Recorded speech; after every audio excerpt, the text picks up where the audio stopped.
So today is the last day of the second session of the first morning by Dr. Dania. And yesterday already I introduced her, and she is young and energetic, and she is leading many girl students. Don't think boy students will also go, but she is a very encouraging lady, and she is a very good researcher also. And now I invite Dr. Danya for today's lecture. It is on water security and urban storm water management of NCT Delhi. Dr. Danya, please, you can Thank you. start your lecture. Thank you so much, ma'am, for the unique introduction. And good morning, everyone, once again. So, is my screen in full mode, full screen mode? Yeah, yeah. Yeah. So today we will be discussing about it. The topic is on water security and urban stormwater management, and the focus is on NCT Delhi, National Capital Territory of Delhi. Originally, when I suggested this topic, it was actually urban stormwater management and water security. I thought that I will talk in detail about the urban stormwater management and water security. I will give a glimpse of that. But then, having gone through the lectures previously presented, previously given in this FDP, especially yesterday's lecture by Professor Meenu Ramdas, I think it was focused on basically on urban stormwater management. So I thought that I will change my focus to water security and also give you a glimpse about the one activity of that water security project we are doing, that is the urban stormwater management of NCT Delhi. So I understand that yesterday's lecture was a bit exhaustive and mathematically intensive, especially the second portion.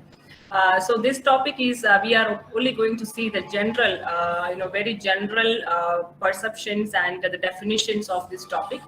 And without going into much into the modeling part or technical details of that, I am trying to give you a glimpse about how, as an engineer, we have to deal the issue of water security and what all components we have to pay attention, and what are the different techniques or approaches being taken by all over the world to address this particular topic, that is water security. So this particular topic, water security, is gaining attention, especially in the recent decade. Earlier it was water management. Now the term is much more broadened or expanded to coin a word like water security. And what water security actually means, when we hear the word water security, often questions come to our mind. When we address this, whom we are securing this water to, who is the stakeholder, whether it is the humans, whether it is the domestic water, whether it is industrial water, and if it is humans, and we have to also consider this environment also as a stakeholder. So who exactly we are securing this water to, and how much water, if we are supplying to one stakeholder, can we call that as a secure water. For example, if I am able to supply 24 hours of water to a particular place, then can I be called as secure? Then that may also lead into wastage of water. That is why we are going for the intermittent water supply, in addition to the water scarcity, right? So all these questions, conflicting questions, comes into mind, and when we hear the word water security, how to go for a holistic approach or holistic framework, that is often debatable. I would say that at the end of after going through all these vast literature also, you will find that there is no generic holistic approach now also to deal with this water security. And before we go into the definition of this water security, I should say that the definition of water security also varies geographically, depending upon the availability of water, depending upon the quality of water, depending upon the scenario of that particular region. For example, if we consider arid regions like Australia and North China, then definitely the focus will be on the availability of water. And if we go for the Middle East and the North Africa regions, the demand is increasing, and often the geopolitical situation there, it's a conflicting or complex geopolitical situation, and often it leads to wars. And also, if again when we come to address the water security, not only the quantity or quality of water, all these scenarios, economic scenarios, socio-economic scenarios, geopolitical situation, the agreement between two states or two countries to share the water, all these things will come into picture. So in short, when we take up this particular topic, you will see that if you want to address one particular problem, you will see that it is actually entangled with almost all other sectors you are going to deal with. So, and that is the reason why we are unable to go for find a generic approach or generic framework to sort out this particular problem. So before going to those approaches, first of all, as I mentioned, there is a lack of consensus in the definition itself.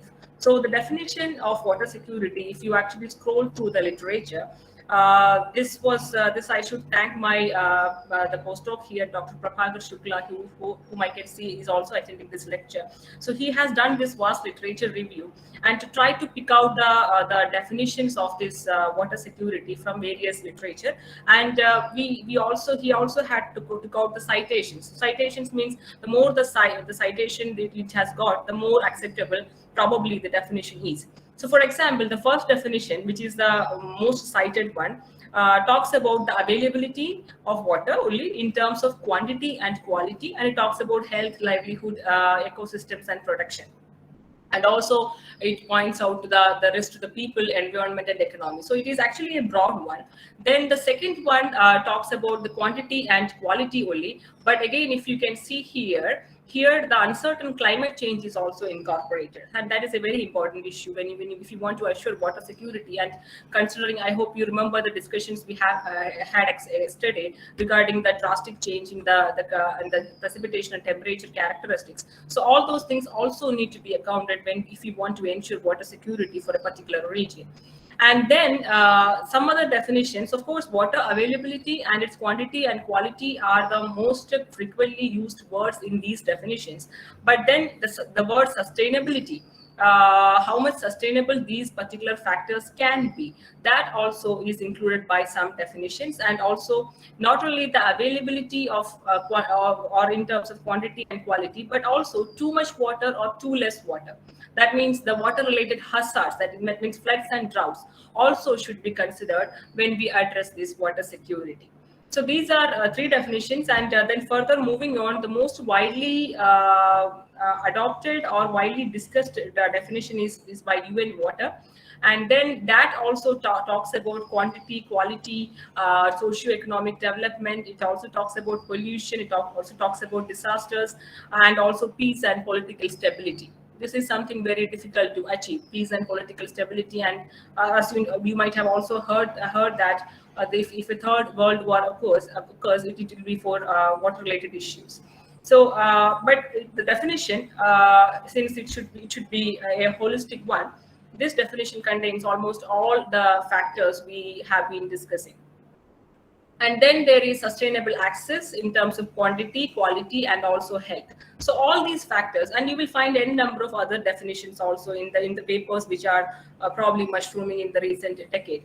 Now, this is the effort in the sense that all these factors we have discussed, that is listed here, and the different definitions given by different literature, starting from FAO to Scott and others in 2013. In a chronological order, that is being given here. And what this table gives you is that, for example, quantity is mentioned in which all literature. And among these 5 or 9 literature, around 8 is citing quantity, and quality is cited in almost all the literature. That is almost 9 out of 9.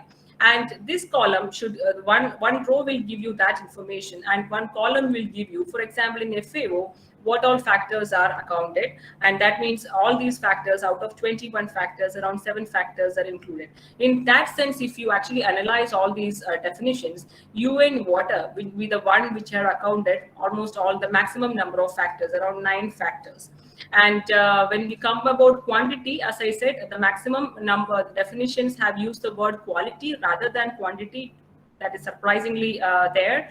And also the ecosystems are also mentioned in many of these definitions. So this is the gist about the definition, and why we are discussing this, because the widely adopted factors that, of course, we have to consider when if we are planning to go for a water security, if you're planning to come up with a water security framework. And how to come up with a framework, and how the literature is discussing about that we will discuss in the next few slides.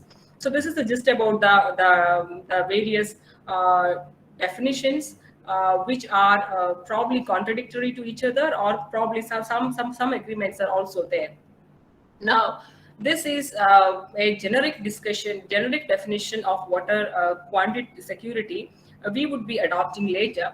And this contains all the factors, but it is a more precise and concise definition. So water security means it is reliable access. That should ensure reliable access. And water sufficient in terms of quantity, and also there should be in terms of quality. So water quantity, if it is abundantly available, then that also may not ensure water security, because if the quality is a deteriorating one, then that particular water cannot be used for domestic purposes. So not only quantity, but rather quality is the issue we have to focus on for an effective management or a sustainable management of water. That is the reason we have seen the term quality much more frequently in all these definitions. And water security for whom? For the people. That is what we normally do. We always give priority to the human beings, our own existence. In that way, we are very selfish, but then we have to give the focus to environment and also to the economy. So environment is often neglected, or even given the last priority in most of these frameworks. And recent decades, you must have also heard of the term E-flow. That means environmental flow. Some minimum flow we need to release to the ecosystem for sustainability of that. So environment, we have to treat that as a stakeholder here, and we have to give priority depending upon the various scenarios, and that is when we can ensure a sustainable water security. And all these well managed risk of water related disasters, that also need to be controlled. So this particular definition, probably this particular listing of factors probably accounts almost all the things we need to take care of if we are going for the development of a water security framework. And this is the multiple perspectives of urban water security. So when it comes to water security, that is the definition we have given. And when it comes to water security, if I am dealing the issue of water security, and if someone from the economic side or humanity side is dealing the same issue, our perspectives will of course be different. I am an engineer. I may ask for solutions or goal-oriented things. I may develop a framework to address the urban water issues. I may develop a framework to know about the raw water availability. But by the same issue, water security is handled by a humanities person. His or her concern would be more about the socio-economic scenarios, whether it is addressing all the socio-economic scenarios, and even from a person from a management side, mostly would be focused about whether it is satisfying for all the management needs. So all these issues, even the factor, something called the social happiness, that also will be accounted by these experts, not probably by me. So the perspectives of this water security differs from a lot of directions. For example, from discipline to discipline. For addressing water security, we actually need an interdisciplinary approach. But often that is lacking, not only in India, but in other countries also. If you see, one or two disciplines may be coming together, but not all the disciplines. But essentially, all these disciplines, which are listed in the first column, the experts from all these disciplines need to come together and utilize their experts in a holistic way, so that water security or sustainable water security can be attained. For example, engineering, then the policy, then the governance, law, economics, all these things should come together. And then there is problem-oriented perspective also. So, for example, for a particular city we are dealing with, that city or the region, if it is suffering from too much water, that means frequent floods and frequent droughts, and also too much polluted water. So, depending upon these are the three main problems. So, depending upon the problems, then again we have to change the perspective a bit more. For example, in one region, priority might be on too much polluted water, may not be on too much of water. That means floods may not be of the priority there. So in that case, your framework should also have the flexibility to change the focus to that particular issue. And then there are goal-oriented issues. That means whether we are focusing to urban water supply, urban drainage, flood risk, exactly. So definitely those are addressing exact problems, right? That is a goal-oriented framework. That framework you are coming up is going to address only one issue. For example, urban water supply. It is not going to tackle the other problems like the water quality or the ecosystem, something like that. That is neglected there. And then the type of integration. This is an interesting one. So integration means we are talking about integrated water perspective. You might have heard about the name integrated water resource management. I will give the definition in a later slide. So integrated water management means when we talk about water management, we shouldn't talk about only water, but the integrated development of water, land uses, and other resources. All these resources, that's what I told you. When we take water, that particular sector is a bit challenging, because any issue related to this water sector, you will see that it is entangled with all other sectors. So the integrated approach of water, land resources, and all other resources for the development of the city, for the development of this economy, or how it is going to affect the economy and all those ecosystem, that is the focus of this integrated water resources or water management. Now, the second approach is water integrated perspective. So the words are same, but the focus is different. So I hope you understand the integrated water perspective. Now, water integrated means water as the major constraint. So you have to constrain, you already know the constraint on water, and focusing on that with this much resources, how we can optimize the development. That is what. So water, the constraint is there, how much development we can go for this urbanization, how much we can develop all other resources. That is the water integrated approach, not the integrated water approach, but the words are interestingly the same, but the focus is of course going to be different. And then there is subsidence or process, where these policies and governance are given more attention than the other kind of engineering aspects, which of course is needed for a city of Delhi, and that is probably the least attended area so far. So these are the different multiple perspective of water security. Now, when it comes to the urban water security, so we have been discussing about water security, and I hope now you have got a fair idea about what water security is and what are the factors you have to consider when we address this water security, and whether there is any difference when we address the urban water security and whether it is rural water security. It is essentially the water, right? But the beauty in urban water security is that you just take the city of Delhi. So being the capital city, it has more priority. So it can ask for more water from other sources. So the growth of that city, because of the priority it is given to the growth of that city, it actually may not consider water as a constraint. So it will the growth of the city is not limited. For example, if you see the population increase in Delhi, it is increasing at a very constant rate. There is no limit put on the population of the city. So actually, the city planning should be in such a way that the resources need to be accounted, and the limited availability of those resources should be accounted for this kind of city planning. So, but in most of the cities, not only the capital city, in most of the cities, we know that since cities are the base of our development, we give utmost priority to the city demands of the city, and that will in turn cause the rural areas to suffer. That, of course, many examples are there. I have heard many examples from the Maharashtra region. So, so the definition or the tackling of urban water security might be a little bit different. Of course, the factors we have discussed might be the same, but the priorities or the weightages we will be giving to those factors, that will be certainly different when we compare to the other water security. And we have discussed in yesterday's lecture also that most of the population is now residing in the cities, and that is another reason why we have to give a priority to the urban water security. And if you scroll to the literature, most of these urban water security studies, it has to confine for a particular region, and most of these water security studies are focused on a city level or an urban level.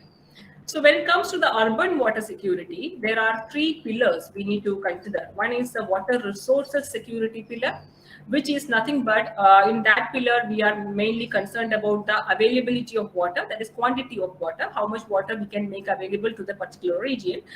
Second is the water environment security here. So the environment security is mainly concerned about this water quality and how it is going to affect the environment, mainly water pollution. And then there is water disaster security, where we will be talking about the disaster, that means too much water or too little water. But these three pillars are the ones we have to concentrate when we address this urban water security. But the thing is that these three pillars are not independent of each other. These three pillars are often related through the words quality and quantity. For example, if we have too much polluted water, then even if as I mentioned before, even if have abundant water, then also the usable water will be limited. and the same quality is going to affect the environment also. It is going to pollute the environment. So it is affecting these two pillars together. And also the same thing like happens in water disaster also. Too much pollution, that means it may lead to a water scarce situation, effectively to a drought like situation. If water is not available there to use, so it will lead to a drought like situation. So these quantity and quality links all these pillars together, and that is the interlinkage which is shown in this particular picture. Moving ahead, so in the water security, we often, as I mentioned earlier also, water management has been the word which is given or we are familiar with, and water security came very later. So water management is actually the crux of water security, or this is the flux since the concept of it's a crux since the concept of water security emerged. But the definition of water management, how do we define water management? We all know that it is nothing but the planning, developing, distributing, and managing the water resources in an optimum way. So that and the optimum way can differ. Optimum way can be optimum with respect to the economy, or optimum with respect to some other objective function. For example, the well-being, the human well-being. It is difficult to frame that objective function, but then that could be an objective function. So, but then if you actually look at the definition of this water management, it is actually changing in these recent century. It is actually in a state of flux since the concept, especially since the concept of this water security emerged. So, what is that? For example, when we start with in the very later year, in older time, that means in the 1960s or 70s, we always were focused on and a fragmented approach. That means either we focus on the urban thing, either we focus on the surface water management, or other we focus on the groundwater management and overall basin water management. That is the kind of constraints we were put in to address this particular problem. So often the approaches were isolated, and these approaches, different approaches, were often independent, and there was no coordination between these approaches. So that is what have been our focus earlier. And in slowly in the 1980s, this integrated water resources or water management concept came into the picture. That gained a lot of traction, and especially after this the summit in Rio de Janeiro in 1992. So in 1990s, so this integrated water management, I have already mentioned that takes into account the water, land resources, and other resources, and the development of all these things, or the management of all these things together. That is what is integrated water management. That came in the 1980s, and slowly as we move ahead to 1990s, the word sustainable gets added to that. So sustainable is basis of this integrated water management, and then we began to call that as sustainable integrated water resources management. So more and more words get coined in the term. What is this? Sustainable water, integrated water resources management. Now the definition gets modified to a coordinated development and management of water, land, and related resources in order to maximize the economic and social welfare in a sustainable way for the existence of or the sustenance of ecosystems. And then, so that is where we are in the 1990s. And then as we moved on to the 2000s, then the scenario of climate change caught our attention. That means the sudden increase in the temperature. And then we began to talk about climate change and how to incorporate that in this particular framework. And then we began to worry about how we can make the societies adaptable. And then this term, adaptable, that came into this particular water resource management. So the IWM approach that we have earlier discussed is no more applicable now.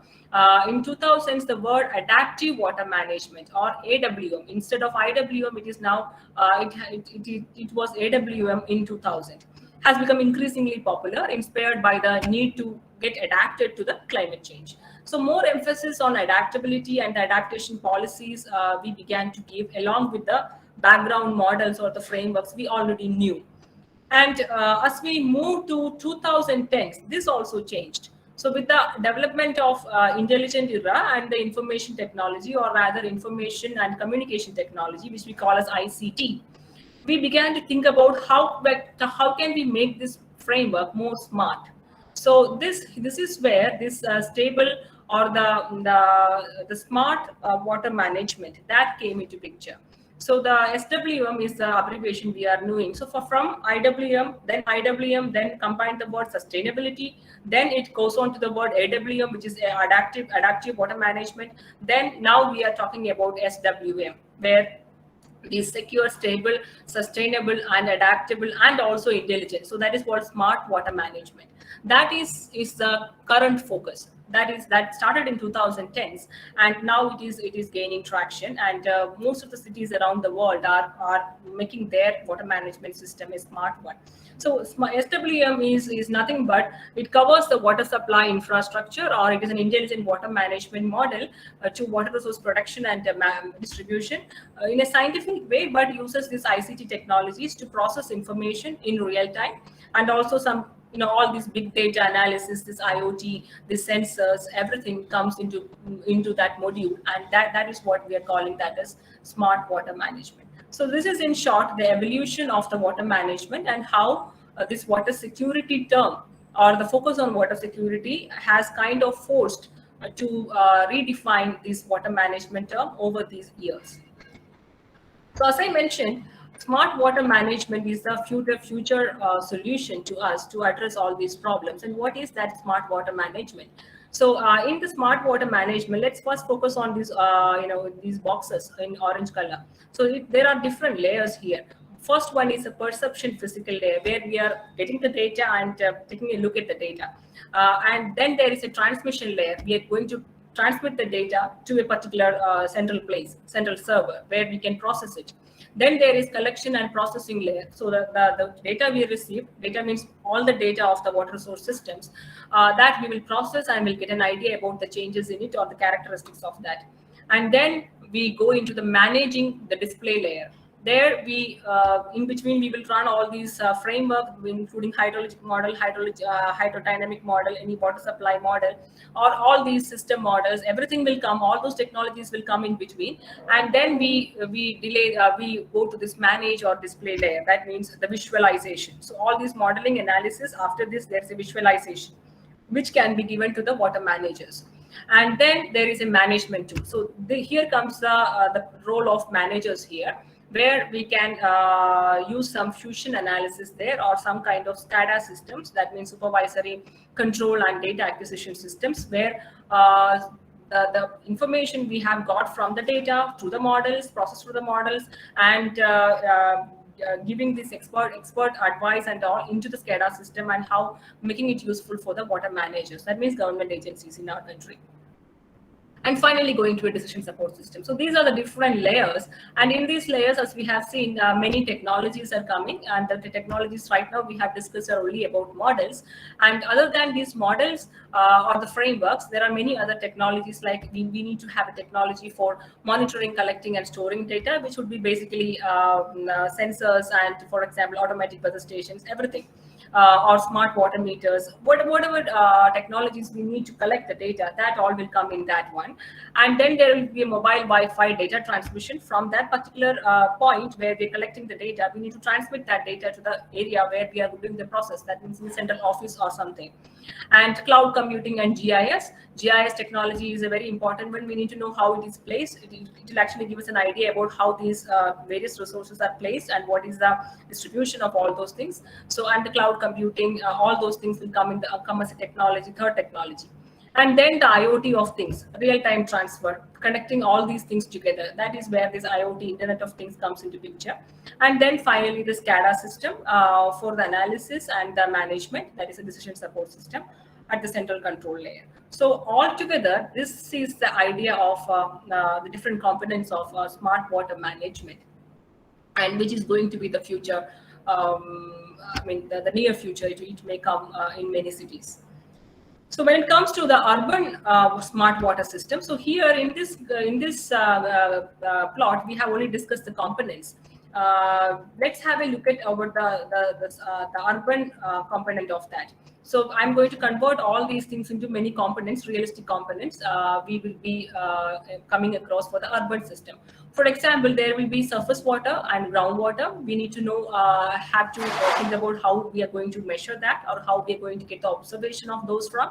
So the watershed monitoring and a central monitoring where all these things will be done, that will be there. And then in the city, there will be a water works or pump information. So all these information need to be collected from some or other, using some or other technique.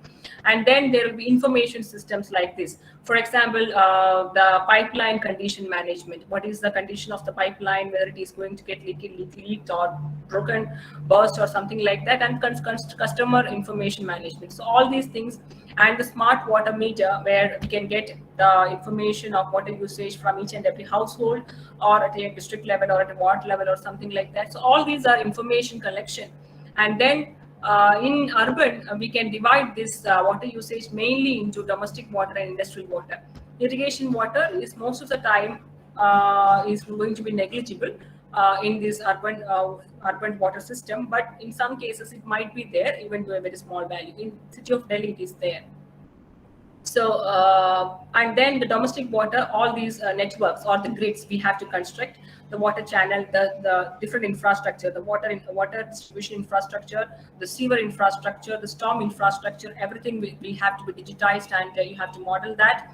And then from this, so this particular portion gives you the idea about the raw water which can be made available. And then from this usage inside the city, we know that some amount of water can be reused or reclaimed. So be it from the stormwater, be it from the sewage treatment, anything. So then it can be go back to the system, and where it need to be used, that also we need to fix. So seawater is also mentioned, probably for some cities, but not applicable for probably, I mean, not for Delhi, but maybe for Mumbai and Kolkata, it might be applicable. But this is also a component which we come across. So essentially, this loop is going to be more important in the urban water system. That is how much water we can treat, and the source of water, whether it is coming from rainwater, whether it is coming from the sewage. And then after treatment, for example, the treatment of sewage, we may get a lot of water after the treatment, but then there is always a stigma associated with the reuse of that water. We cannot use that we may not be ready to use that for domestic purposes. Even the expert who design a well efficient treatment system, he or she may not be willing to use that water in his or her own house, right? So that is a stigma associated with the reuse of this kind of treated water. So then that water can be used for agriculture, but then how to make that system to go to the field. For example, it is also been heard that in the city of Delhi, they are thinking to exchange this kind of water, treated water, giving to UP, and UP may give the fresh water. It is still on papers, but some talks are there. So such kind of systems we have to work out. And also the same thing, the industrial water can be recycled, and most of this industry use can be probably satisfied using this reused water only, and that will save a lot of raw water. And why we are talking about saving the raw water, may not be using for domestic purpose, because domestic water can also be reused, but then that will save a lot the environment, because we can actually release that water to the environment, and it can act as the environmental flow that can save the ecosystems, right? So this is all about the urban smart water system. And then with this particular definition, what water security and especially urban water security, I will give you just a glimpse about the activity we are doing. In fact, it is still in progress. It's been only some 2 years now. So the activity we are doing on NCT Delhi to address its water security, rather the whole thing is water security and sustainable development of NCT Delhi. This particular topic we have taken from two main initiatives. One was a GCRF project, that means Global Challenges Research Fund project, where many universities, led by Newcastle University, and many countries are involved, especially UK, India, Colombia, Malaysia, and also Ethiopia. So, studying the systems in various countries will give us an idea about whether there are any commonalities between these systems, and if there are not, how to deal with that, why it is like that. So addressing some questions about the basics and coming out with some science behind that also will be helpful. And one more initiative parallelly is something called the Delhi Science and Technology Cluster, which is an initiative of PSA, Principal Scientific Advisor of PMO. That is a much looked on cluster. So they're coming up with these kind of city clusters in I think 6 or 7 cities: Hyderabad, Pune, Delhi, Chandigarh, and so and so. So Delhi is one of those cities, and water security is one research vertical, and which is on our team. So under these two initiatives, we have taken up this water security of NCT Delhi, and we are currently having a critical look at the water security scenario of the whole city. Now, when it comes to the NCT, when it comes to any city, probably the problems which I have listed here, that means insufficient raw water, and insufficient raw water probably may not be a right term. Inadequate raw water. Raw water is always limited. It cannot be called as insufficient. We have to somehow manage with the raw water. That means with the constraint in the resources, we have to limit the growth or the activities we are planned. So anyway, the insufficient raw water being used, probably it is because being used ineffectively, and that and the equitable and adequate water supply. Some communities are getting more amount of water or for more time, and some communities are totally left with no water, and the inadequate coverage or of all the infrastructure. For example, this is the coverage of the blue one is the coverage of stormwater network, and similarly I will show the coverage of water supply and the sewerage network also. So this infrastructure is often inadequate, and then there is non-revenue water being used without paying anything. And then there is poor water quality, which is infamous, because in city of Delhi, this is the stretch we are, the stretch of Yamuna. This blue line is the Yamuna River passing through Delhi, and it starts at some place called Basirabad Barrage. I will be using this term probably later in the slides also. And the Okla Barrage. This is the stretch of Yamuna passing through Delhi. This stretch is actually of 22 kilometers only. But this is an infamous stretch, which is the most polluted stretch over India. So the poor water quality is certainly a constraint or a consideration for Delhi city. And also the risk and adaptation, the urban floods and how to adapt to that, and the water scarcity, how to adapt to that, and also such kind of things. This is a picture of the declination of groundwater. The depth of the groundwater, this is having the depth to the water level is low here, and as we move to the south of the Delhi, the depth to water level is declining. So dangerous declination of groundwater level, which in turn will lead to the groundwater pollution. So all these problems, you name the problem, Delhi is addressing that problem.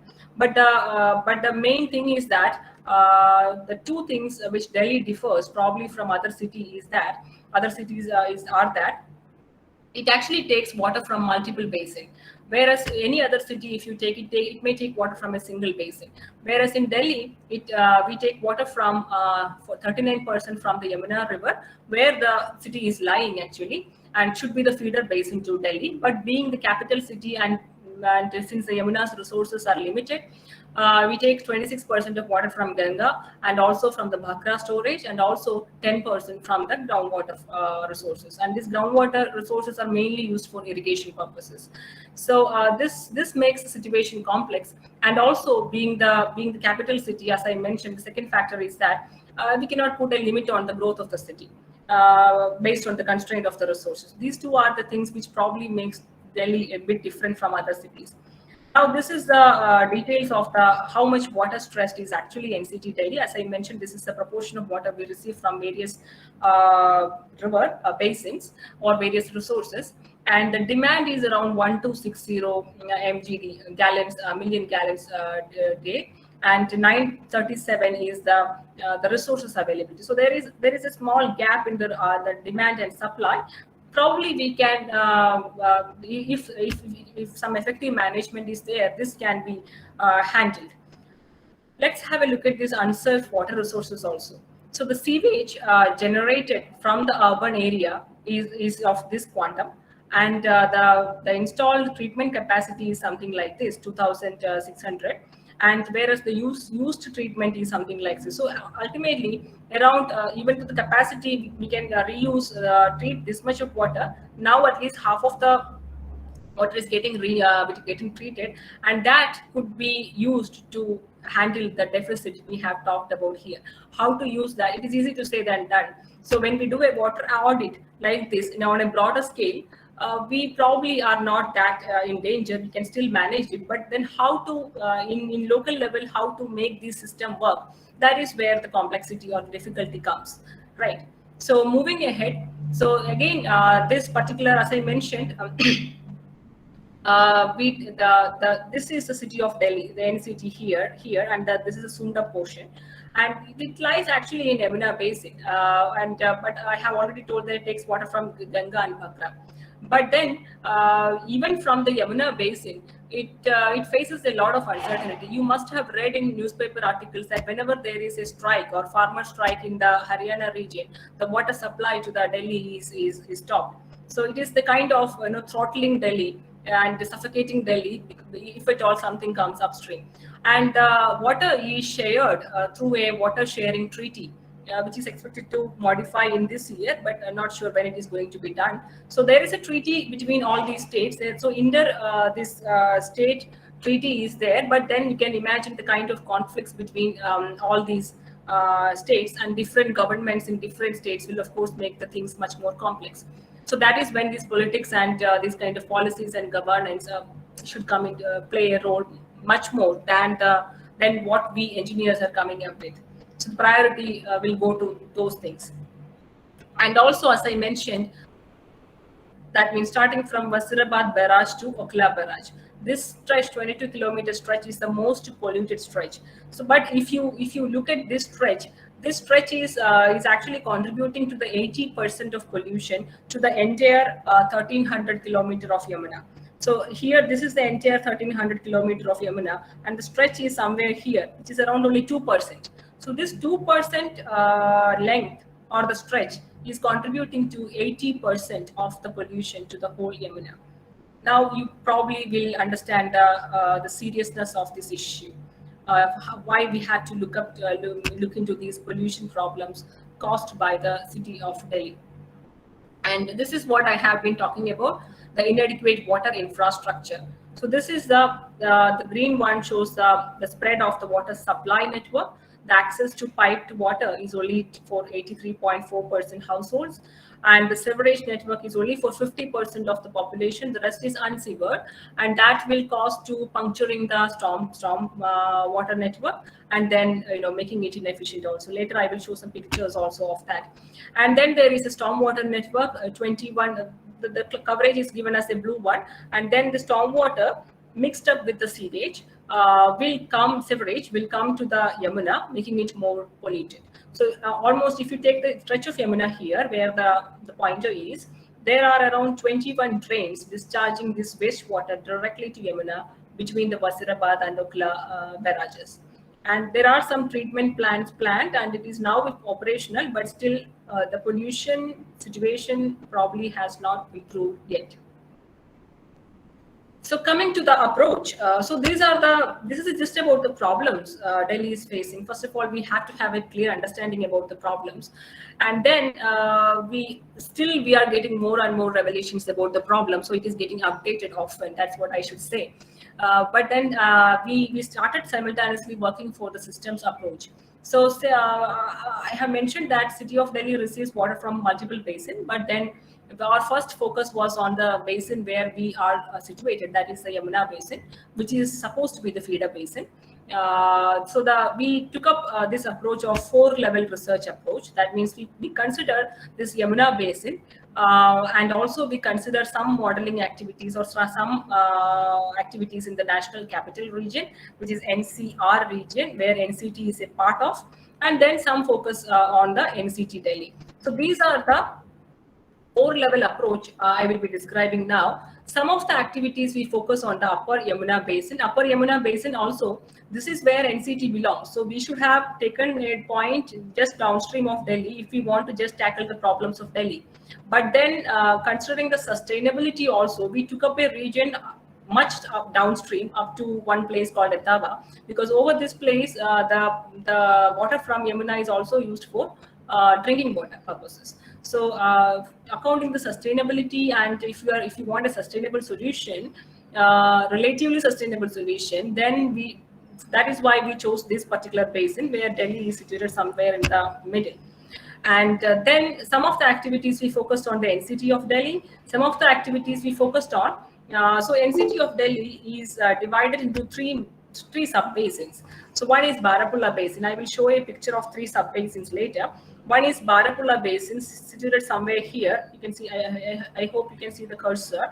And why we selected this Barapulla Basin is that the IIT situates here, and we probably have quick access or easy access to this basin. So some of the activities we focus on this Barapulla Basin, and of course many activities we focus in our campus to demonstrate these kind of frameworks, and the campus we have full control on, hoping that. So I will list some of the activities. So for example, at the basin level, we are focusing on the water availability scenario. That means current, the present, and future water availability, how much water is going to be available to City of Delhi, and also the surface, and also the surface water availability mainly.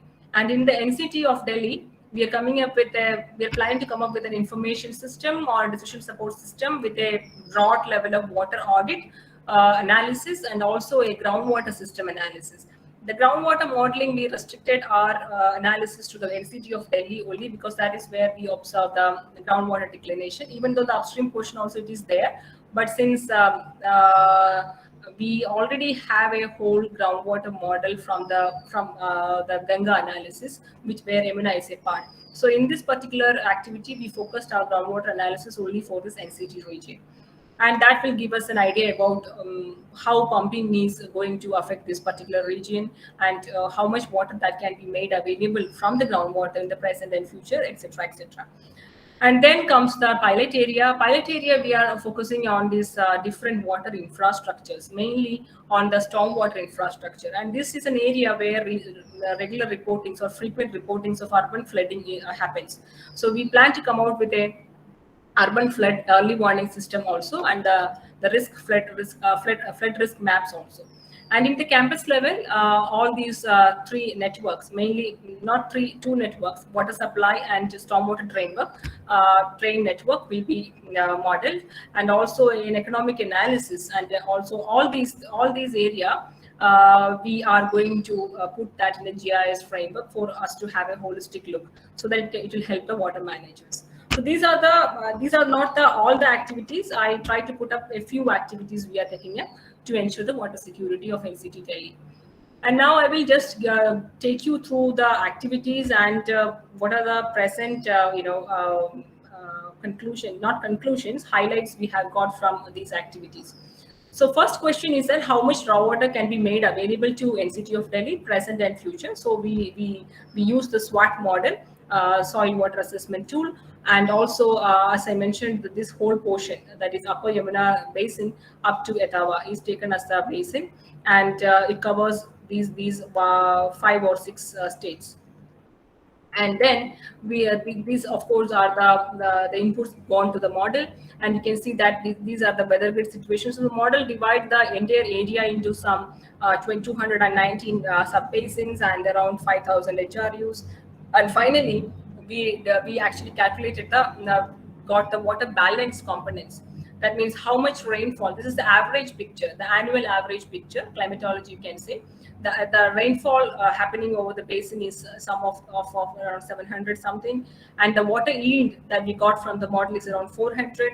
Evapotranspiration is 300, and the base flow is around 165, and the groundwater recharge, which is happening from the rainfall, is around 34. And this picture will give you the idea about the seasonal variation of the same parameters, same variables. So the blue one, this is the rainfall, and the red one is the water yield. And as you can see, the water yield is going up in the July, August, September months.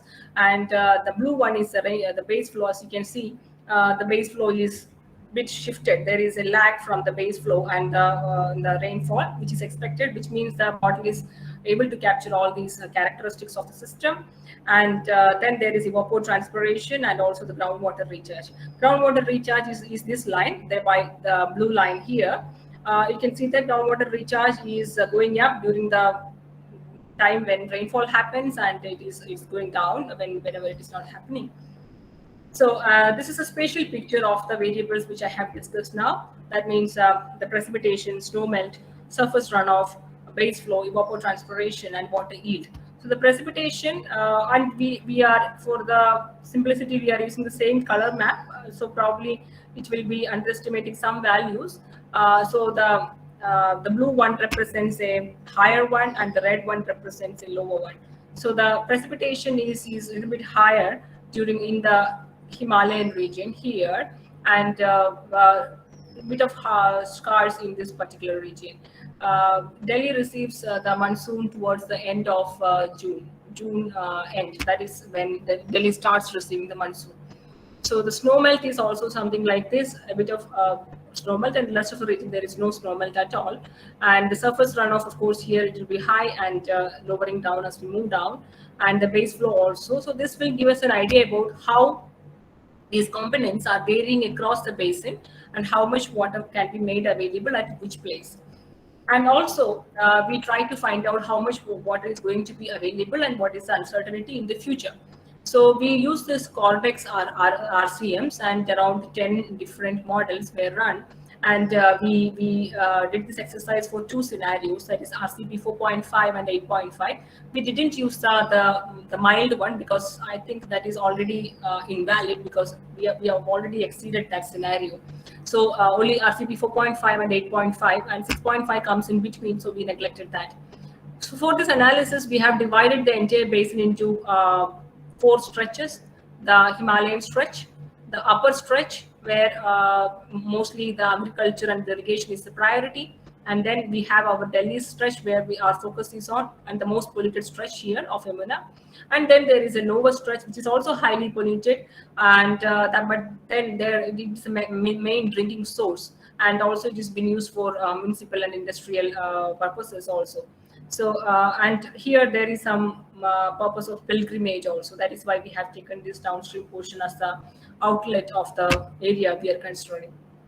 So this is how we have analyzed, and then we analyzed many aspects of this effect of climate change. I am showing at least 2 or 3 aspects: how the water scarcity in terms of agricultural drought is changing.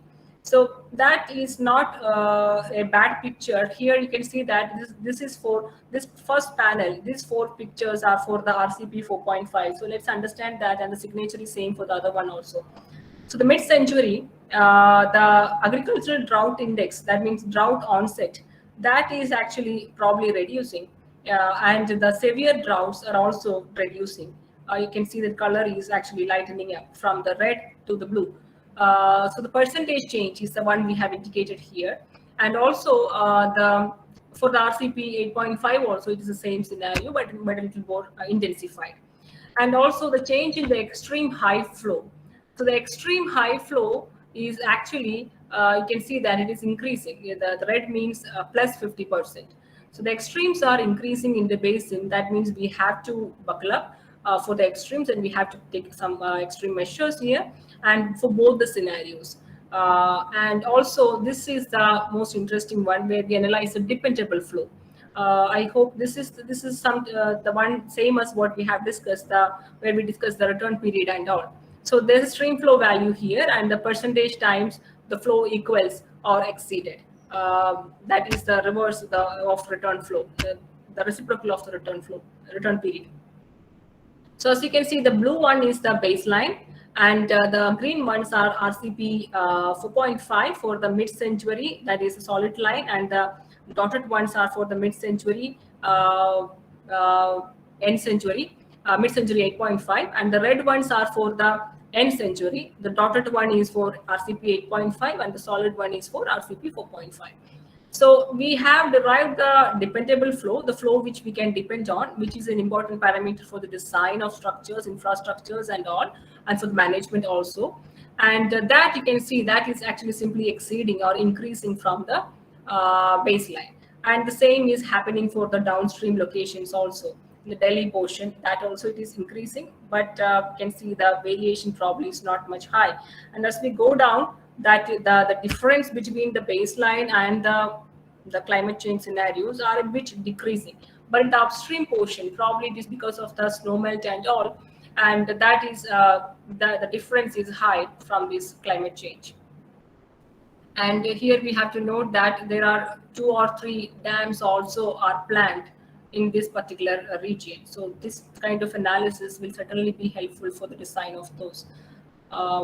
And then we come to the groundwater analysis. So groundwater, we used a ModFlow model to model the NCT Delhi groundwater situation, and what is the contribution of the groundwater and how much we can get from the groundwater to the total water availability, and also the influence of pumping, what is going to be that on for the groundwater regime. And also we have to identify, to make it a smart grid like this, then we have to identify some of the locations where we have to install these sensors to get the knowledge about this groundwater condition. So this modeling will also help us to do that. And once this modeling is done, then we will be running scenarios like business as usual, the existing one. And if there is an increased withdrawal and a constant recharge and similar kind of scenarios, many more scenarios will be derived. So once this model is developed, then that will help us to come out with some decisions based on these scenarios like this. So, and the performance of the model is shown here. So the observed and the computed heads, you can see that more or less matching, I should say, but the difference is shown in this figure. The bars depict the difference between the observed and simulated water levels, where some improvement is needed. That's what I said. The activity is still ongoing, but the idea here is to show what all activities we are taking up and how we are integrating all these activities to ensure the water security. And so this coming to the water supply demand analysis. So we have already a SWAT model at the basin level. We have a ModFlow model in the NCT level, and then, but the basin level model is a hydrological model, SWAT, which is not we actually need a system model or water allocation model to link all these water usages. So that is where we also developed a system model for the same portion of Yamuna, but only till the Delhi region. And what it gives us is we can play with this model to run various scenarios to adjust the water supply. Water supply means domestic water supply, industrial water supply, even the environmental water needed. So considering the water quality and all. So that is the beauty of this model. So a system model is also developed to optimize the allocation of all these users and to increase the with respect to some objective function, whether it is an economy with respect to some other weightages. If we are giving higher priority to the environment and the objective function is set in such a way that the model will tell us that, of course, this much water should go to the environmental flow, then this much is left, and this much you can divide among domestic, industrial, and irrigation to maximize the output. Or the price.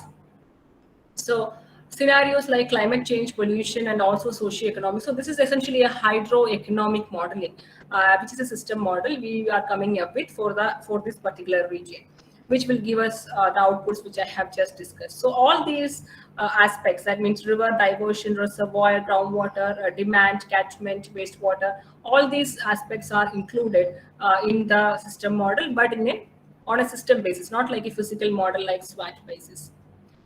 So these are some of the outputs we get, which again, the modeling details I am not going into because that will take much time. So we got pretty good results for the calibration and validation, but there again, there are many, when we run this model based on the information which is available to us, which is the way the system should behave naturally, we are not accounting the anthropogenic influences, the human influence or the human diversions.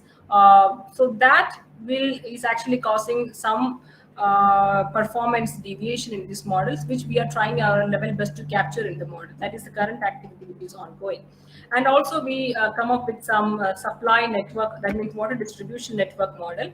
And if you remember water distribution network, we are focusing on the pilot area and IIT Delhi campus. Water distribution network model we developed using the EPANET software. But in this, not only the hydraulic characteristics using the hydraulic model, we would be focusing on the water quality issues also by analyzing the residual chlorine levels in that, and all those quality parameters will also be given focus in this particular component. So this is also developed over the campus, and it is being developed over the Barapulla with the pilot basin. And also so if you remember, we have discussed three pillars, right? Water resources pillar, water environment pillar, and water disaster pillar. So disaster pillar also need to be addressed here, and we come out with an stormwater management model. I will discuss this activity in detail in the second part of this particular presentation, but this is the brief activity we have done over the campus. In campus also we face this water logging issue.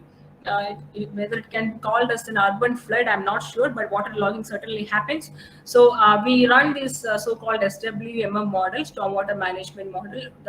I think you have already a good grip on this SWMM model from the previous lecture, yesterday's lecture. So we just run that model, and also we have used this SWOT model to delineate the contours and all. It's inside the campus. We don't have any artificial stormwater drains. Rather, the whole flow is naturally dominated. So there we have used this SWOT model to delineate this one and the outlets also, and that is given to this SWMM model, and you can see that risk maps like this are generated. There was an animation. I will skip that due to the time constraint. So this activity is also taken up to address the third pillar, which is the water disaster. And the same activity in a much more broader level is taken up in the Barapulla Basin.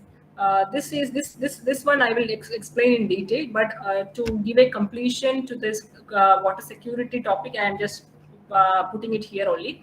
So here also we address the water disaster or the urban flood issue of the whole of NCT, giving a focus on this Barapulla Basin, where we plan to come up with some real-time flood awareness system. So let me show this animation probably.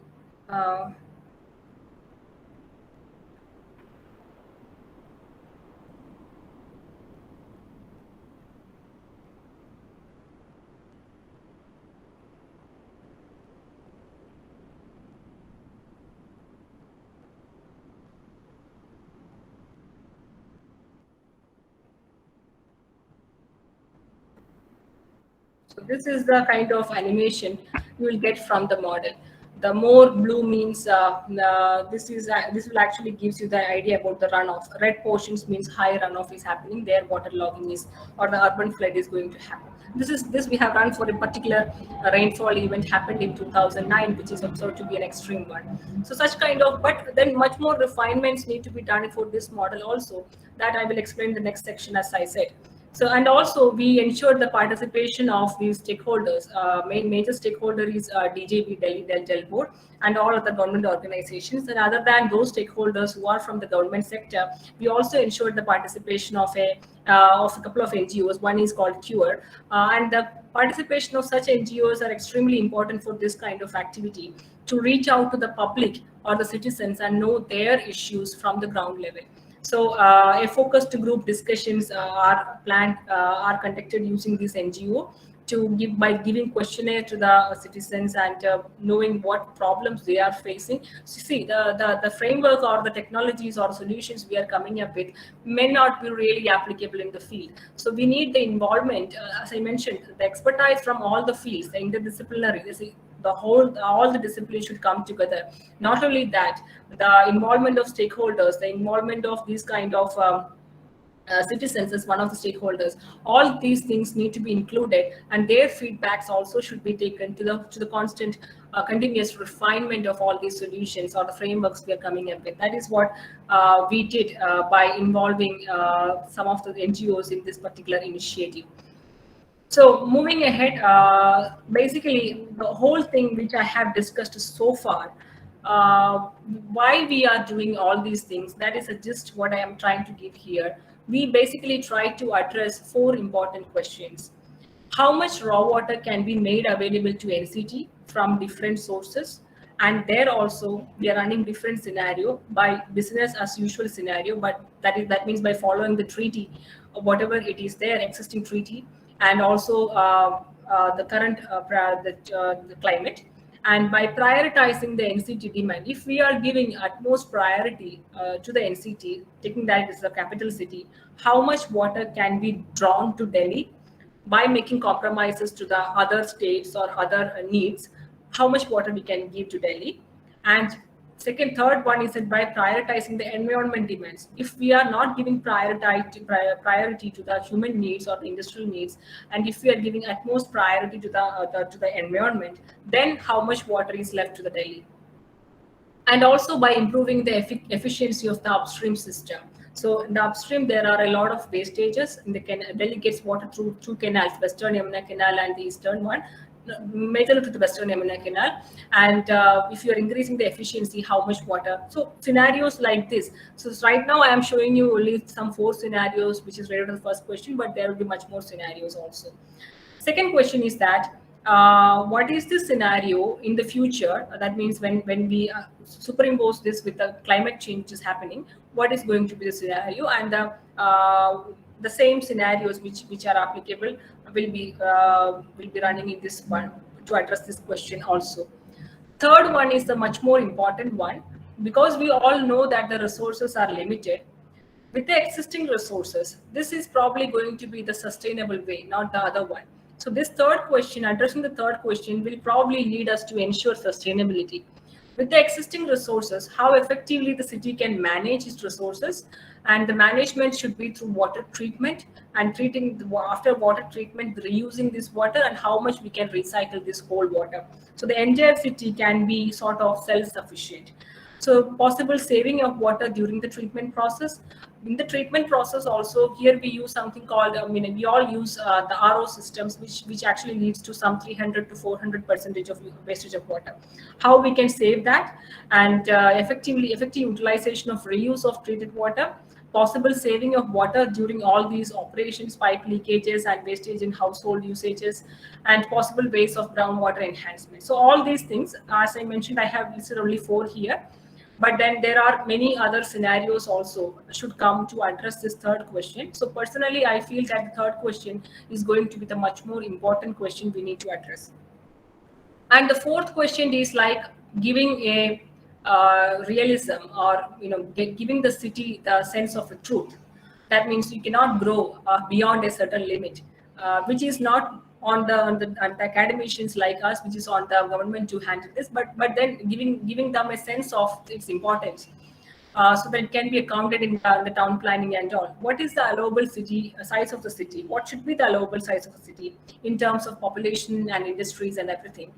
Considering the constraint in the resources, mainly in the water resources, giving a glimpse, giving them a sense about the constraints and how they can probably act on that. So this is just about what I have discussed now. We are basically focusing on this raw water availability, or the water availability to the NCT Delhi, and superimposing, making the city self-sufficient, or by adopting the treatment, reuse, and recycling, superimposing the layer of this water availability, and finally talking about putting a limit into the city's growth or demand limit. So these 4 components are the ones we are presently focusing on to address the water security of NCT Delhi. And for addressing all these things, that is why we have adopted all these components, the modeling frameworks, which I have discussed, given you a glimpse of those activities we have been taking. So with this, I will also give you a detailed version of what we have done for the urban stormwater management. So urban stormwater management, we did for the whole of NCT. So the urban stormwater management, this is first I will give you a glimpse about how to handle this urban stormwater management and what are different techniques across the world, and what are the components in this urban stormwater modeling. So in recent years, if you look at the literature, there has been an increased reportings of urban floodings happening across the world, not only in India but across the world. But if you also see the brush through the literature, you will see that many other cities, especially the city of Singapore and city of some Queensland, city of Australia, all these cities have come up with some efficient systems to tackle these urban flood. So we will see that also. So in any of these, when we handle these urban flooding, we have to first understand the mechanism behind this urban flooding before we suggest a solution. So there are many factors which affect this urban flooding. There are direct factors and indirect factors also.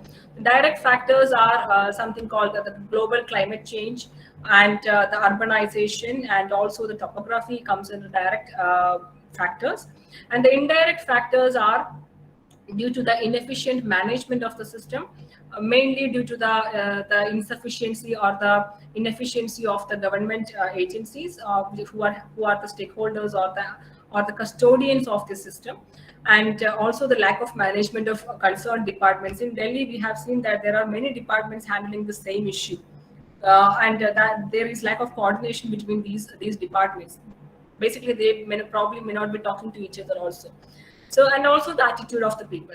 So we try to list out here the yellow ones are something which probably cannot be solved, but there are a lot of red ones here. That means much things can be done to either mitigate this one or adapt to this one or manage this urban flooding. So these ones are these particular things can be managed or solvable through some sort of planning and guidelines.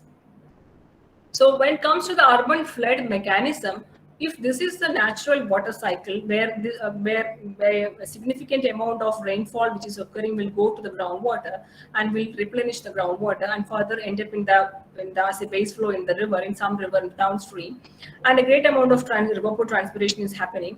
In urban water cycle, here you can see that the city is developing, popping up, and which actually prevents this infiltration, and there will be low groundwater flow. So much of these infiltration, the natural infiltration is restricted by the development of these urban regions, and then there will be also that will also cause more runoff volume. So the disasters will be more, and the groundwater will be getting depleted, which will also cause to the pollution also. So pollution will be increasing, disaster will be increasing. So this is how the urbanization is going to change the natural water cycle, and this need to be captured in a modeling framework. So for a sustainable urban water cycle, what we need to do is that this particular less infiltration, there should be some mechanism in terms of many other low impact development, we say. Some mechanism need to be developed inside the city itself to make the infiltration and other processes as similar to the natural cycle. So whatever deviations or differences that is expected due to the urban water cycle, that need to be studied at the source level itself, and then we have to come up with some measures to make this particular the water cycle intact as the natural one or similar as the natural one. That then only it is going to make it a more sustainable urban water cycle. So what is urbanization doing here is that how it is different from the rural floods. For example, if this is the hydrograph, you must have seen in the earlier lectures also, I suppose. So if this is the hydrograph which is actually happening or pre-development or pre-urbanization, that means it is having a lesser peak and having a more base. That is, it has more time to drain off. But from the after the urbanization, you can see that the peak is heightened up, amplified, and the base is much more narrower. That means we have only less time and we have to deal with more quantity of water. Of course, that will lead to this is the discharge or the hydrograph which is shown. That means it actually indicates the urban flood situation. And also this is, for example, if 100% of precipitation is coming and if 40% has gone to as evaporation and only surface runoff is 10 and rest would have gone as groundwater in natural situation. After urbanization, you can see that only 30% is, these are all broad figures, may not be only for illustration how this particular urbanization is affecting the water cycle or the partitioning of water, rather we say. So the partitioning of water into various processes is significantly altered because of this urbanization, and which will lead to more pollution and more disasters. So all these, the understanding of all these processes may vary, the division of this water partitioning may vary from region to region. But before we go into adopt any procedure or framework, we have to have a clear understanding about how these processes have varied after the urbanization and before how it was. So now how to tackle these urban flood, or we call that as pluvial flood. Most of the time the urban flood are because of the rainfall, and that is why it is called pluvial flood. Otherwise from the river it is called as fluvial flood. So most of the cities, the mechanism, the driving mechanism is rainfall only. And if you see across the world, many, as I mentioned, many cities are facing the same scenario. And some of the cities like this have come up with some efficient measures. I have listed out here. So for example, water sensitive urban design in Australia, and low impact development or green infrastructure in the United States, which is still under development, I think. And also there is something called sponge cities in China. So I will show you, there are many, I mean, effectively they have given different names, but how they are tackling this is coming up with something like a green infrastructure. That means pervious pavements, and also some green space to absorb the rainwater source. That is what they are doing. They might have given different names to these kind of cities. So these are some of the pictures. So this is a picture of rain gardens and even permeable pavement outside a city. This is a permeable pavement outside the city, which will ensure more infiltration and which will curb this, or at least reduce this kind of urban floods. This is in Nottingham. And this is something called a sponge city, which is famous in China. They are coming up with green pavements or green regions like this. Basically, they are building parks in between wherever this particular flooding is frequent, and that parks will absorb this water, and that will act as a sponge to preserve or absorb the water for a small duration, right? And then it may go as infiltration, it may go as evaporation, and so on and so forth. So these kind of techniques can also be adopted in India also to curb this urban flooding.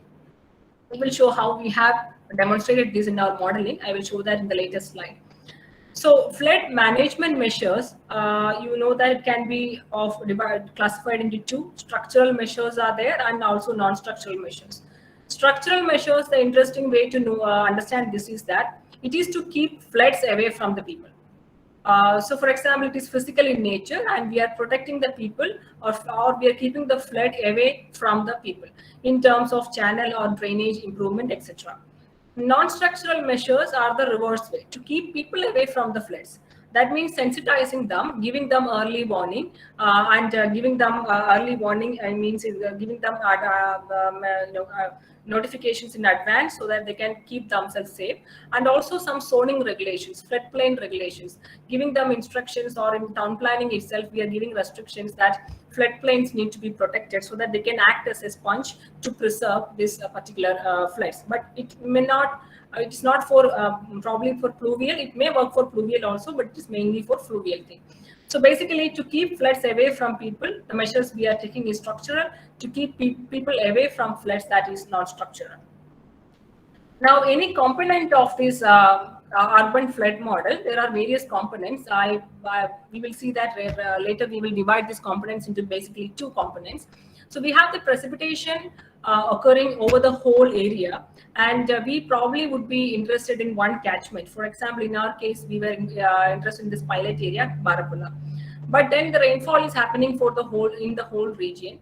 So it is happening over the catchment. Rainfall runoff modeling might be needed, and then the runoff which is happening from the impervious surfaces to the rainfall to the network need to be modeled.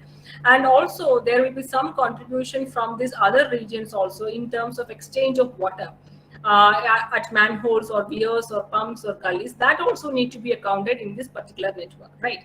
So that is what and also some losses from the catchment and the terrain in terms of evapotranspiration for infiltration. Here, if it is urbanized, there may not be much infiltration here, there will be more evapotranspiration. So all these components need to be addressed through a modeling framework. As I mentioned, there are two components going to be here. One is the hydrological component, where we get the overland flow or the runoff hydrograph. And then there is a hydraulics component, where we model the water passing over the roads and also through the storm drains. So over the roads, it probably can be a model. This is an overland flow, and there is a pipe flow also occurring if some roadside appurtenances are also there, and the drain and channel during the rainfall time, that may act as a pipe flow. So all these things will come under the hydraulic component, and there is a hydrology component. So effectively, we can divide the modeling, the urban stormwater modeling, if you are doing, then you can divide this into two components, the hydrology and the hydraulic component. And finally, it is going to give us the water depth and water discharge. So So as I mentioned, there is a rainfall runoff modeling here, module here, and then there is a hydraulic module which will facilitate us for the transport of this particular water. So these two modules are inherent in any urban stormwater model.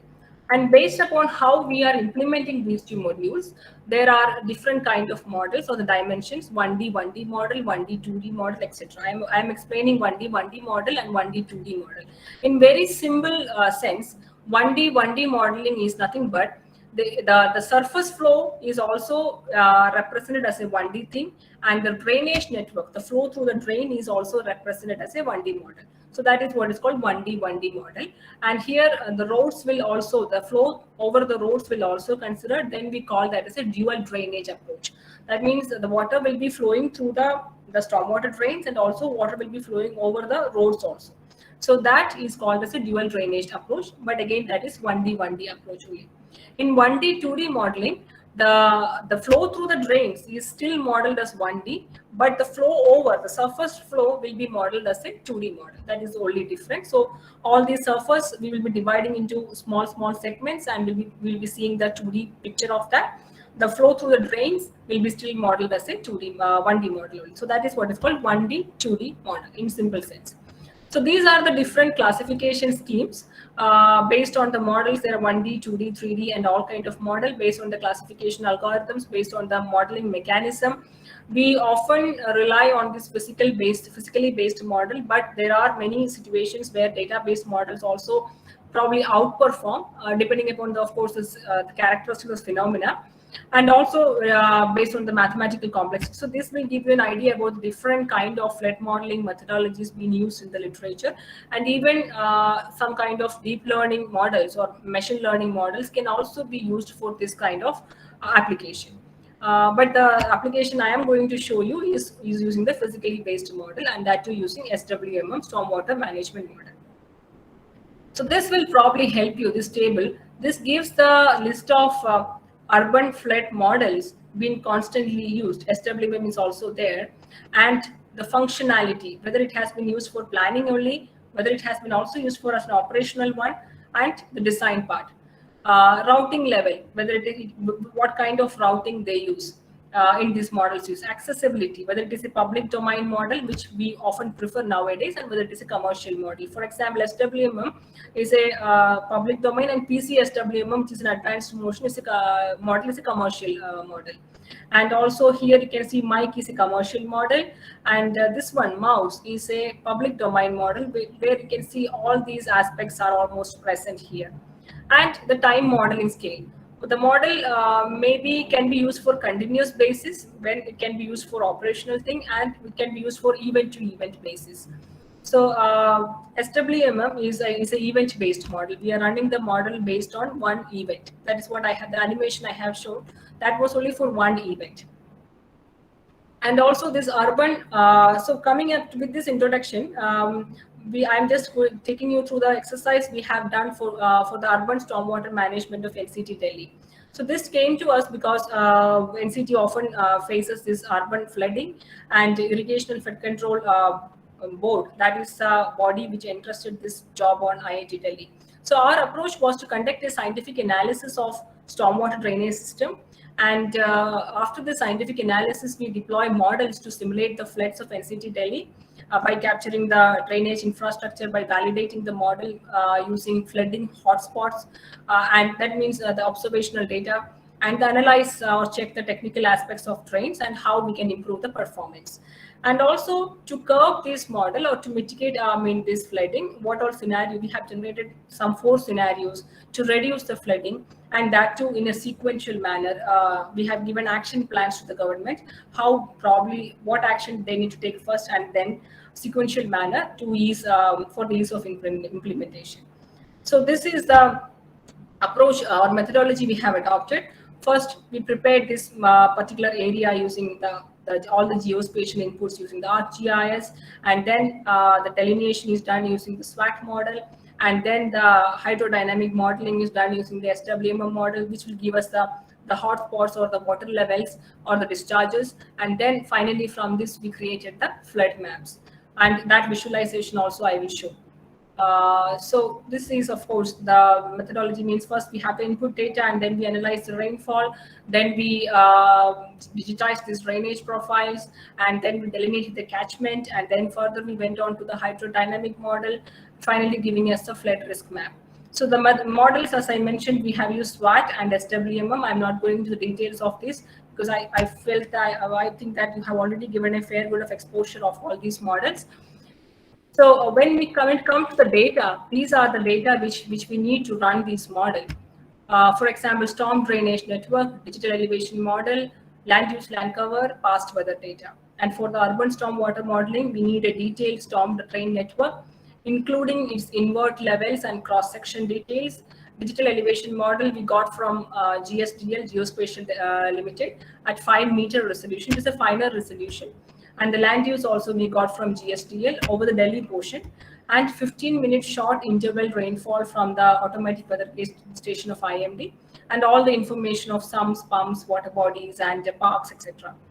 But we faced a lot of data issues here. It is easy to list the available the data which we need for the modeling here, but to procure the data and to assess the error in the data, that took us a lot of time. That took years for us, and unfortunately we realized that with the government also, who are the custodians of system, they also do not have a proper data with them, and the data they have given to us were faulty. So what we did is that, so ideally a city of Delhi should operate like this: stormwater from the ground, from the road, should go to a drain nearby, and it will take it to a nearby river, that is Yamuna.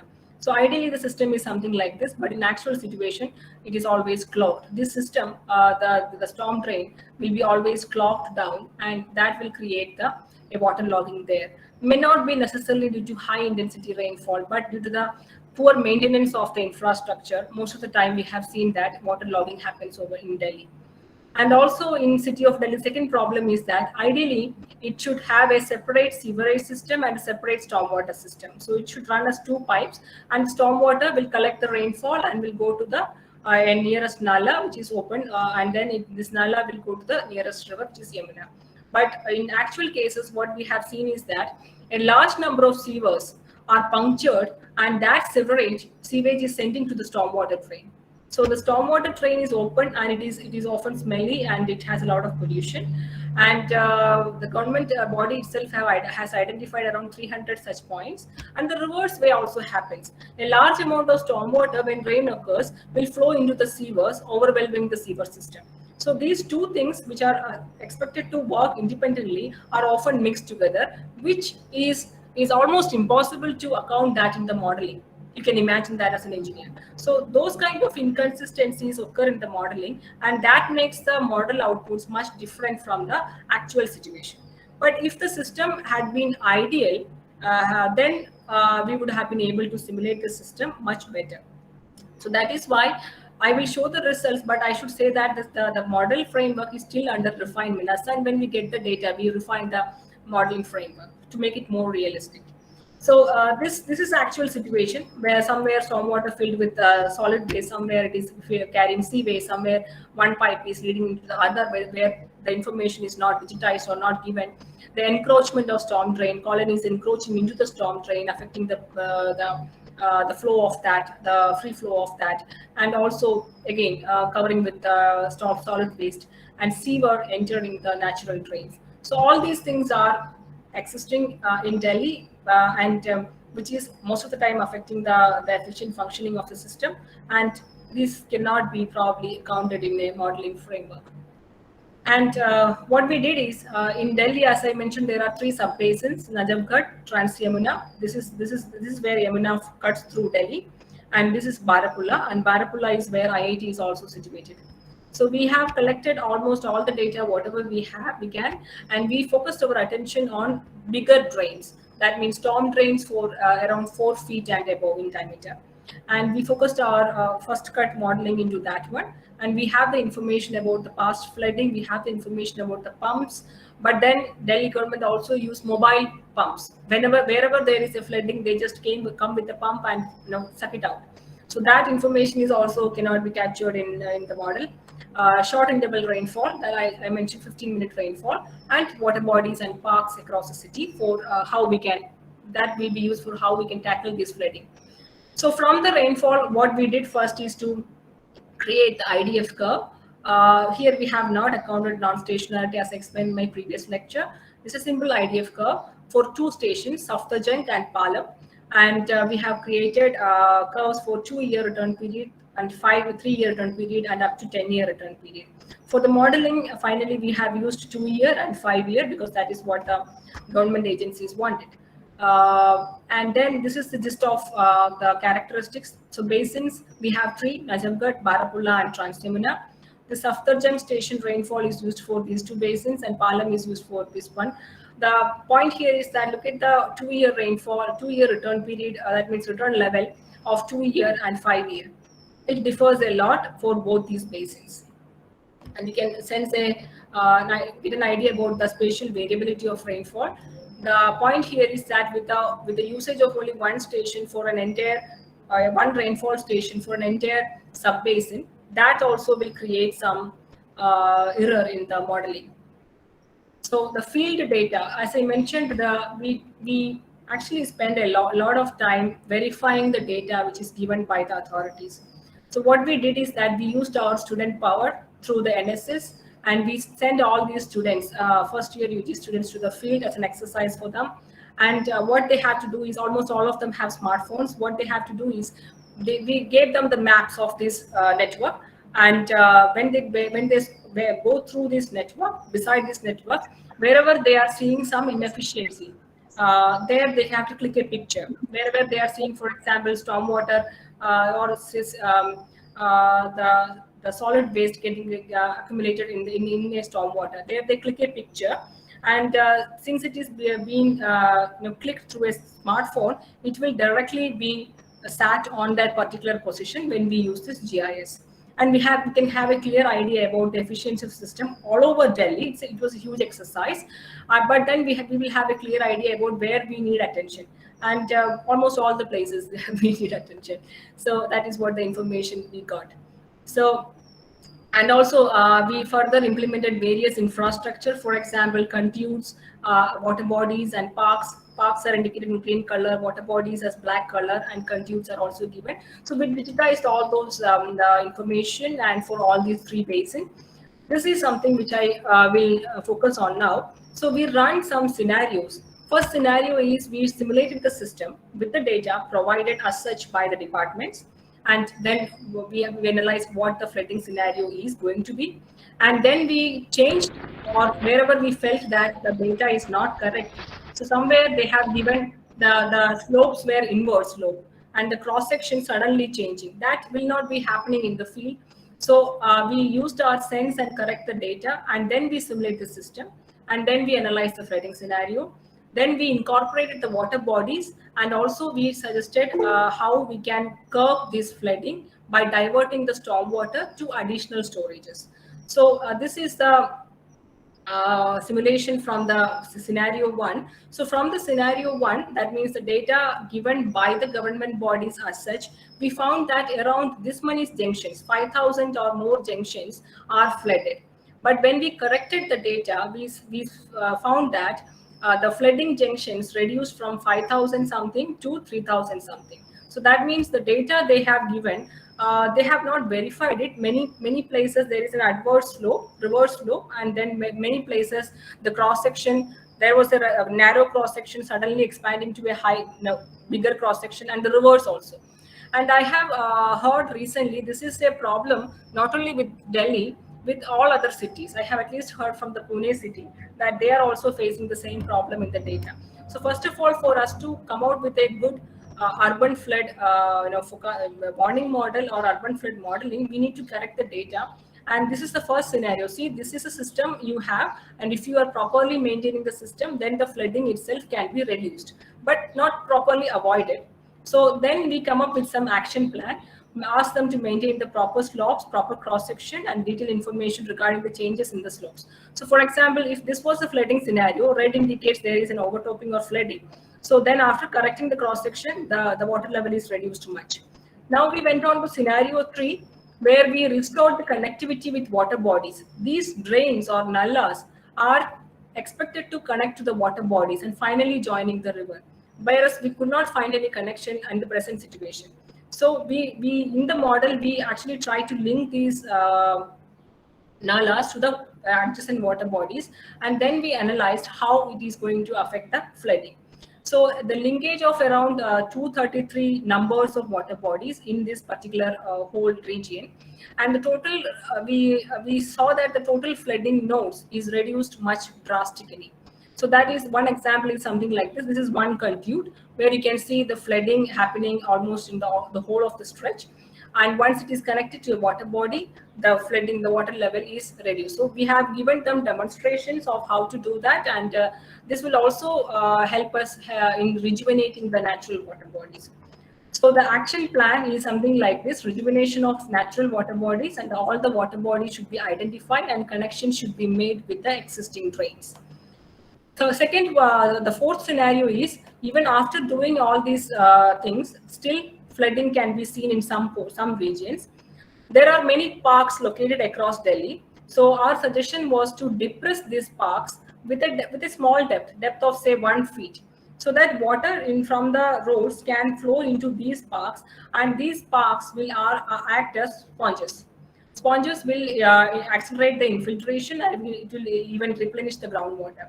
So while making this simulation, we have not considered the mobile pumps, which otherwise these government agencies might have used.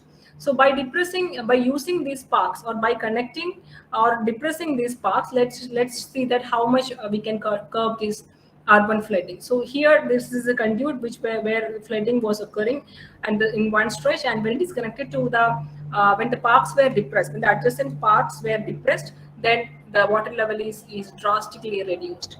So the third phase of action plan was connecting the drains to nearby parks and open spaces wherever it is possible, and also by depressing the parks a little bit. So the connections to nearby drains have also been made for overflow from these particular parks.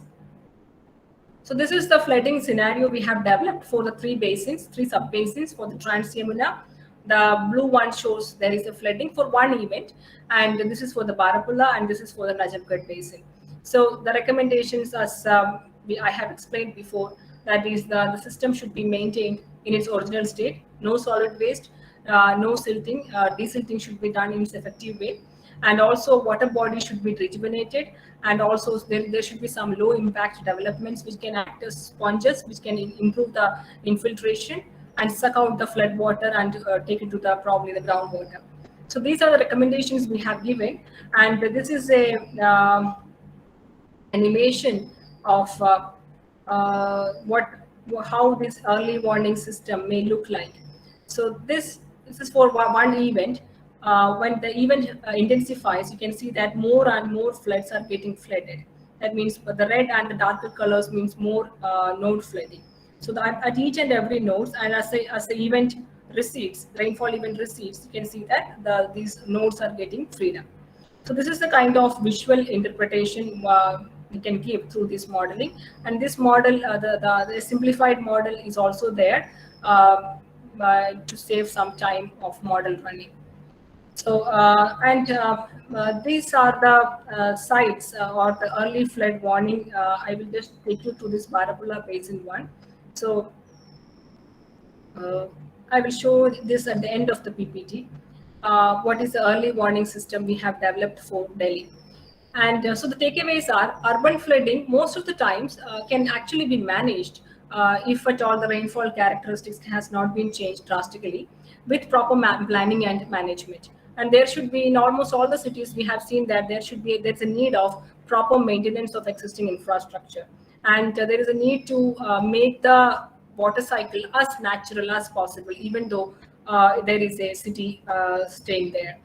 And also it can be done by taking these low impact developments. That also actually should be a part of this town planning processes. When we develop these urban clusters itself, this low impact development, where all we can place this, that need to be looked upon. And these kind of cluster encroachments into all these things should be avoided.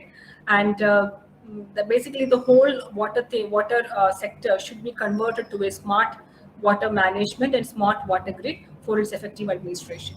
So with this, I will stop, but I will show that animation also by sharing the other screen.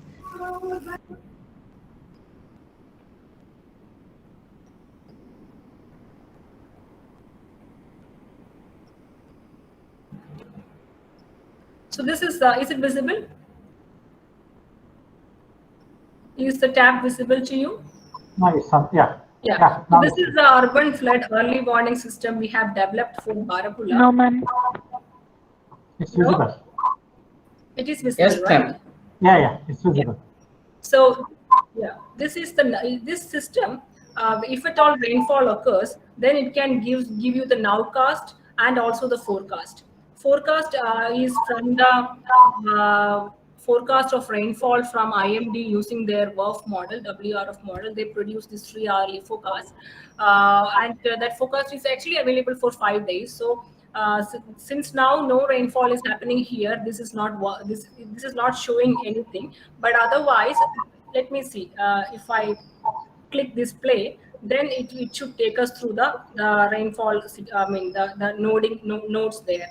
So since now there is no rainfall happening, you are not. See, for example, this is for a previous day, and this will run like this. Wherever the nodes are getting flooded, that will be reddened up. So there is a nowcast, there is a historical scenario. You can check, you can validate this model. But I should say that this is far from reality right now also. But the system is in place. As and when we get more information about the activities or the real data of the system, we are modifying this particular system. But this early warning system for Barapulla at least is in place. So this is the kind of visualization you will get for any urban flood warning system. So with this, I will stop, and I will be happy to take up any questions if you have any. Yes, please, any queries are there, you please can directly interact with madam. Please unmute yourself and then you can speak.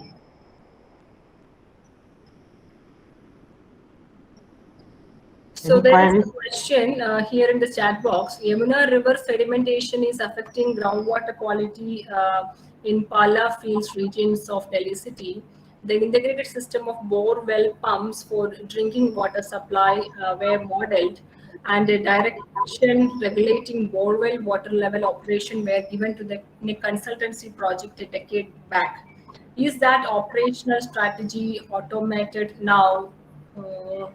See, this might be a consultancy project given by DJB to some consultant, but I am quite unaware of any operational strategy being implemented from anything like that. At least might have come up as a report, but we haven't seen any operational strategy from this particular exercise by that consultant. I am not aware of.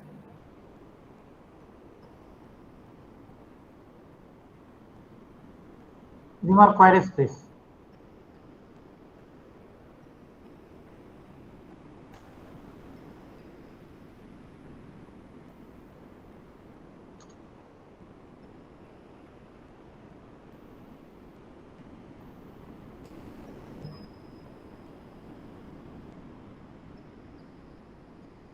Okay, madam. I think, yeah, anyone? Yes, please. Okay, madam. Then thank you and namaste. And we hope in future programs also you will be there. Yeah. And you are a permanent resource person for us. Thank you. Thank you for your nice presentation. And I hope our participants, they got a very good exposure to all your expertise. Thank you. Thank you. Thank you, madam. Thank you so much, sir, and special thanks to you and Jyoti ma'am for making me a permanent person for this kind of FDPs. I am so glad, and I am so much privileged to attend this one. Thank you so much, sir. Take care. Thank you. Thank you, please. Thank you, everyone. Thank you for Thank you, ma'am. Yeah.